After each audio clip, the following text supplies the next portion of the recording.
ಬಿತ್ತನೆ ಮಾಡುವಾಗ ಗೊಬ್ಬರ ಜೊತೆ ಇದನ್ನ ಹಾಕ್ಬೇಕು. 2 kg 1 ಎಕರೆಗೆ. 1 ಪಾಕೆಟ್ 2 kg ಇರುತ್ತೆ. 1 ಪಾಕೆಟ್ ತಗೊಂಡ್ರೆ 1 ಎಕರೆ. ಕ್ಲಿಯರ್? ಉಳ್ಳಾಗಡ್ಡಿ ಹಚ್ತಾರ, ಗೊಬ್ಬರ ಹೋಗಿರ್ತಾರೆ ತಾನೆ, ಮಿಕ್ಸ್ ಮಾಡಿ ಹೋಗಿಬೇಕು. ಮೆಣಸಿನಕಾಯಿ ಅಗೆ ಹಚ್ತಾರ, ಕರೆಕ್ಟಾ? ಬದನೆಕಾಯಿ ಅಗೆ ಹಚ್ತಾರ, ಕರೆಕ್ಟಾ? ಇದನ್ನ ಹಚ್ಚುವಾಗ ಗೊಬ್ಬರ ಏರಿಸ್ತಾರೆ ಅವರು, ನೀರಲ್ಲಿ ಆಗ್ಲಿ ಅಥವಾ ಒಣ ಬೇಸಾಯ ಗೊಬ್ಬರ ಹಾಕ್ತಾರೆ. ಆ ಗೊಬ್ಬರ ಹಾಕೋ ಟೈಮಲ್ಲಿ ಇದನ್ನ ಹಾಕ್ಬೇಕು. ಇದನ್ನ ಯಾಕೆ ಹಾಕ್ಬೇಕು ಅಂದ್ರೆ ದೊಣ್ಣೆ ಹುಳ ಕಡಿಮೆ ಮಾಡೋದು. ಅಂದ್ರೆ ಯಾವ ಜಮೀನಲ್ಲಿ ಜಾಸ್ತಿ ದೊಣ್ಣೆ ಹುಳ ಇರುತ್ತೆ, ಕ್ರಿಮಿ ಕೀಟಗಳು ಬಂದು ಬೇರೆ ಕಟ್ ಮಾಡ್ತಾವೆ, ಅದು ಸಸಿ ಸತ್ ಬಿಡುತ್ತವ, ಕರೆಕ್ಟಾ? ಗ್ರೋತ್ ಸರಿಯಾಗಿ ಬರಲ್ಲ. ಅದ್ರ ಸಲುವಾಗಿ ಇದನ್ನ ಹಾಕ್ಬೇಕು. ಇದು ಗೊಬ್ಬರ ಅಲ್ಲ, ಪ್ರೊಟೆಕ್ಟ್ ಮಾಡುತ್ತೆ ಸಸಿನ, ಬೀಜನ ಪ್ರೊಟೆಕ್ಟ್ ಮಾಡುತ್ತೆ. ಕರೆಕ್ಟ್ ಆಗಿ ಅಂಡರ್ಸ್ಟ್ಯಾಂಡ್ ಮಾಡ್ಕೊರಿ. ಅರ್ಥ ಆಗ್ತೈತಿ? ಬೀಜನ ಪ್ರೊಟೆಕ್ಟ್ ಮಾಡಿ ಮೇಲೆ ಮೊಳಕೆ ಬರುವಂತ ಹೆಲ್ಪ್ ಮಾಡುತ್ತೆ, ಗ್ರೋತಿಗೂ ಹೆಲ್ಪ್ ಮಾಡುತ್ತೆ, ಬೇರೆ ಕಡಿಮೆ ಇರುವಾಗನು ನೋಡ್ಕೊಳ್ಳುತ್ತೆ. ಅರ್ಥ ಆಯ್ತಾ ಸರ್? ಇದನ್ನ ಹಾಕಿದ ನಂತರ 45 ಡೇಸ್ ಆದ್ಮೇಲೆ, ಏನೇಳೆ 45 ದಿನ ಆದ್ಮೇಲೆ ಮೇಲ್ಗಡೆ ಬಂದಿರುತ್ತೆ ಸಸಿ. ಯಾವುದೇ ಬೆಳೆ ಆಗ್ಲಿ 45 ದಿನದಲ್ಲೇ ಮೇಲ್ಗಡೆ ಬಂದಿರುತ್ತೆ. ಕಬ್ಬ್ ಆಗಿರ್ಬೋದು, ಯಾವುದೇ ಬೆಳೆ ಆಗಿರ್ಬೋದು. 45 ದಿನ ಆದ್ಮೇಲೆ ಈ MR ಸ್ಪ್ರೇ ಮತ್ತೆ ಗ್ರೋ ಮ್ಯಾಜಿಕ್ ಇವೆರಡು, ಇದು ಪುಡಿ ಪೌಡರ್ ಫಾರ್ಮ್ ಇದೆ, ಇದು ಆಯಿಲ್ ಲಿಕ್ವಿಡ್ ಫಾರ್ಮ್ ಇದೆ, ಎಣ್ಣೆ ಆಯಿಲ್. ಇವೆರಡನ್ನು ಮಿಕ್ಸ್ ಮಾಡಿ ನೀರಲ್ಲಿ ಹಾಕಿ ಹೊಡಿಬೇಕು. ಇದೊಂದು ಪಾಕೆಟ್ ಇದೊಂದು ಡಬ್ಬಿ ತಗೊಂಡ್ರೆ 1 ಎಕರೆ ಬರುತ್ತೆ. ಎರಡು ಮಿಕ್ಸ್ ಮಾಡಿ 1 ಎಕರೆ ಹಾಕ್ಬೇಕು.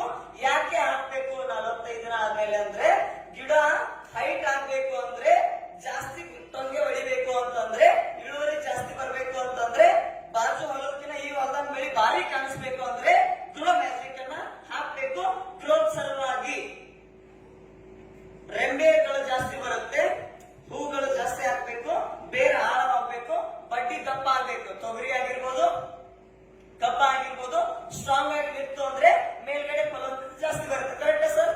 ಇದನ್ನ 45 ದಿನ ಆದ್ಮೇಲೆ ಹಾಕ್ಬೇಕು. ಬಿತ್ತಿದ ಮೇಲೆ, ಹಚ್ಚಿದ ಮೇಲೆ, ಸಸಿಯಾಗಿ ಬೀಜ ಆಗಿ 45 ದಿನ ಆದ್ಮೇಲೆ ಇವೆರಡು 1 ಟ್ರಿಪ್ ಹೊಡಿಬೇಕು. ಅದು ಆದ್ಮೇಲೆ ಯಾವುದೇ ಹೂ ಹಿಡಿದಿತ್ತಂದ್ರೆ, ಕಾಯಿ ಆಗುವಂತ ಪದಾರ್ಥ ಇತ್ತು, ಬೆಳೆ ಇತ್ತಂದ್ರೆ, ಬದನೆ ಗಿಡ, ಮೆಣಸಿನ ಗಿಡ, ಟೊಮ್ಯಾಟಿ, ಕರೆಕ್ಟಾ? ತೊಗರಿ, ಸೂರ್ಯಕಾಂತಿ, ಕಬ್ಬು ಬಿಟ್ಟು ಕಬ್ಬಿಗೂ ಹಾಕ್ಬೋದು. ನಾನು ಹೇಳಕತ್ತಿದ್ದು 2ನೇ ಟ್ರಿಪ್ 45 ದಿನಕ್ಕೆ ಹಾಕಿದೇವ, 1 ಮಂತ್ ಬಿಟ್ಟು ಅದು ಹೂವಿಗೆ ಬಂದಾಗ, ಬೆಳೆ ಹೂವಿಗೆ ಬಂದಾಗ ಮತ್ತೆ ಇದನ್ನ ಎರಡು ಮಿಕ್ಸ್ ಮಾಡಿ ಹೊಡಿಬೇಕು.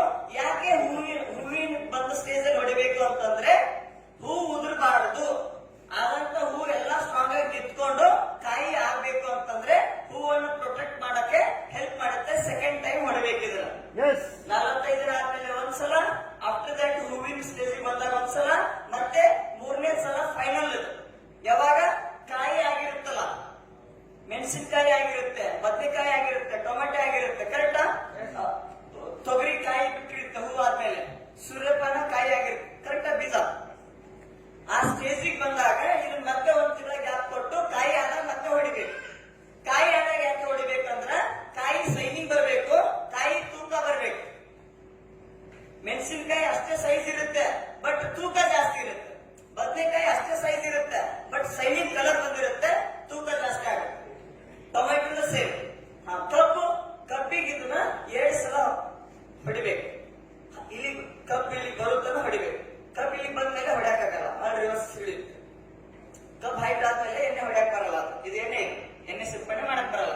ಕಬ್ಬಿಗೆ 2 ಟೈಮ್ಸ್ ಹೊಡಿಬೇಕು. ಕಬ್ಬನ್ ಬಿಟ್ಟು ಎಲ್ಲ ಬೆಳೆಗೂ 3 ಸಲ ಹೊಡಿಬೇಕು. ಒಂದು 45 ದಿನ ಆದ್ಮೇಲೆ, 2ನೇದು ಹೂವಿನ ಸ್ಟೇಜಿಗೆ ಬಂದ್ಮೇಲೆ, 3ನೇದು ಕಾಯಿ ಆದ್ಮೇಲೆ. ಅರ್ಥ ಐತ್ರಿ? ಇದು ಓನ್ಲಿ ಬಿತ್ತನೆ ಮಾಡಾಕ, ಸಸಿ ಮೇಲೆ ಬರೋ ಸಲುವಾಗಿ. ಆಫ್ಟರ್ ದಟ್ ಇದು. ಅರ್ಥ ಐತ್ರಿ? ಕ್ಲಿಯರ್? ಬೆಸ್ಟ್ ಪ್ರಾಡಕ್ಟ್ ಇದೆ.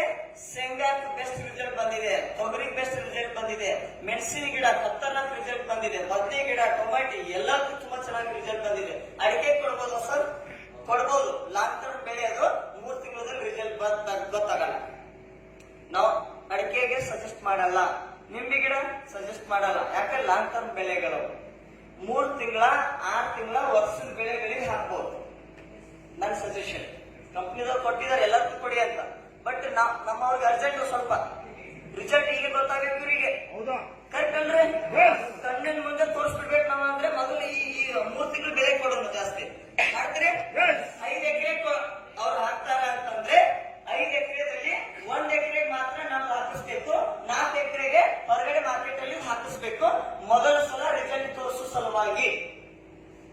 5 ಎಕರೆ ಜಮೀನಲ್ಲಿ ಬೆಳೆ ಇದ್ರೆ 1 ಎಕರೆ ಮಾತ್ರ ನನ್ ಪ್ರಾಡಕ್ಟ್, 4 ಎಕರೆಗೆ